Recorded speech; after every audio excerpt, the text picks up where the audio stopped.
دوستان عزیز، قرار داریم در جمهوری اسلامی ایران در یک قشلاق شهرچه کلات نادری نام دارد. ما آمدیم و یک جایی که از اینجا آب می رود. آن آب رفته شده است. جویبار آب و آمدیم و یک جایی که اینجا ساخته شده است.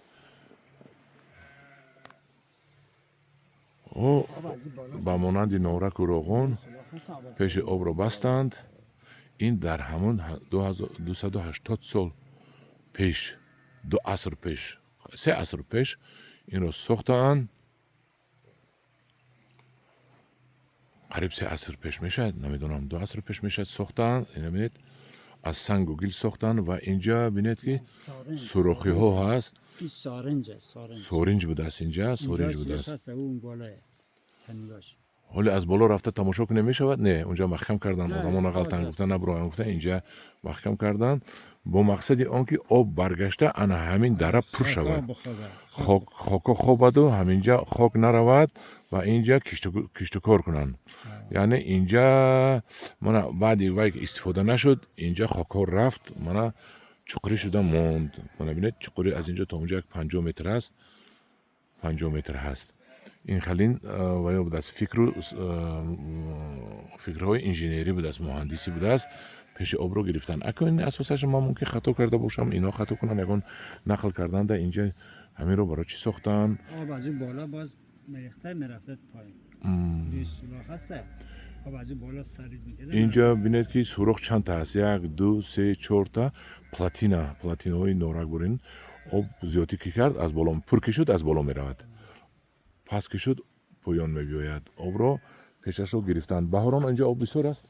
بهار آب بسیار است. آب همیشه است. نه، آبی کلان، بهار آب کلان است. کلان. البته این حوض زمستان است، آبش کمش. من ببینید چقدر یک موضع زیبا است که اینجا آب رو جمع کردن تا اینکه خاک همین منطقه نرود به وای طرف که ما میبینیم.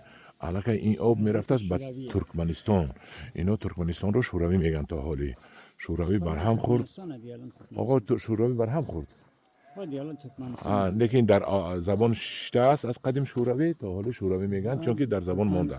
ترکمنستان میرود. از بالاش برآمدیم با مقصد تامین بی‌خطری. اینجا ریشوت گرفتیم. همین چند شهریور نفر افتاده فوت کرده. ببینید چقدر کانیون شده است، چقدری شده است. آقای عبدالزاده این طرف بیا، نغلطی. اون آب رفته ایستاده است. این آب به ترکمنستان رفته ایستاده است میگن. کانیون ببینید خیلی منظره های زیبا ها.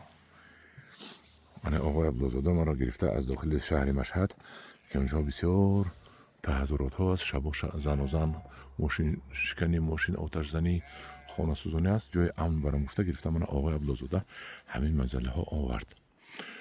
آقای عبدالزاده با شما یک جهان تشکر. سلامت باشین، سلامت باشین. من اینها رو به شما نشان دادم، یک لذت برده. گفتی ایرانی ها لذت برید، تماشا کنید. در پناه خدا باشه.